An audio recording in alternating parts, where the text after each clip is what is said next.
these. One thing that keeps me puzzled, despite having studied finance and economics at the world's best universities, the following question remains unanswered.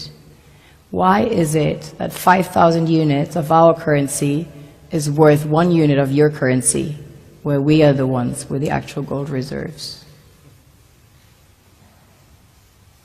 It's quite evident that the aid is in fact not coming from the West to Africa, but from Africa to the Western world. The Western world depends on Africa in every possible way, since alternative resources are scarce out here. So how does the West ensure that the free aid keeps coming? By systematically destabilizing the wealthiest African nations and their systems, and all that backed by huge PR campaigns, leaving the entire world under the impression that Africa is poor and dying and merely surviving on the mercy of the West. Well done, Oxfam, UNICEF, Red Cross, Life Aid, and all the other organizations that continuously run multi-million-dollar advertisement campaigns depicting charity porn to sustain that image of Africa globally. Ad campaigns paid for by innocent people under the impression to help with their donations. While one hand gives under the flashing lights of cameras, the other takes in the shadows.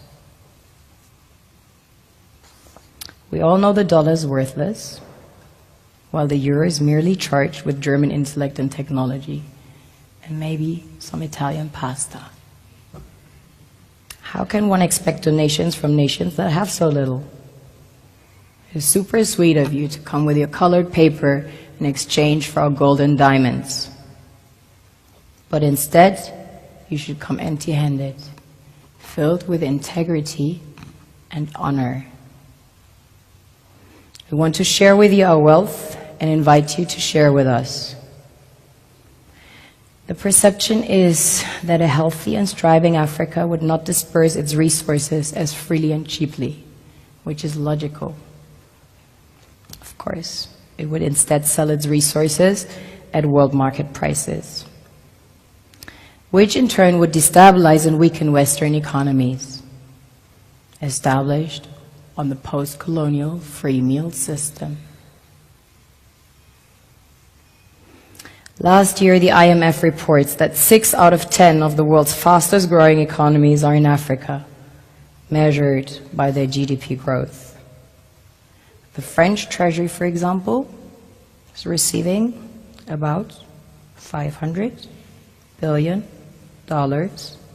year in, year out, in foreign exchange reserves from African countries based on colonial debt they forced them to pay.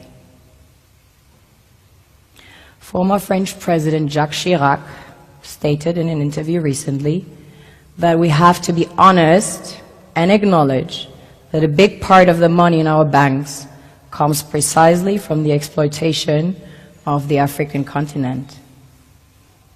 In 2008, he stated that without Africa, France will slide down in the rank of a third world power. This is what happens in the human world, the world we have created. Have you ever wondered how things work in nature? One would assume that in evolution the fittest survives.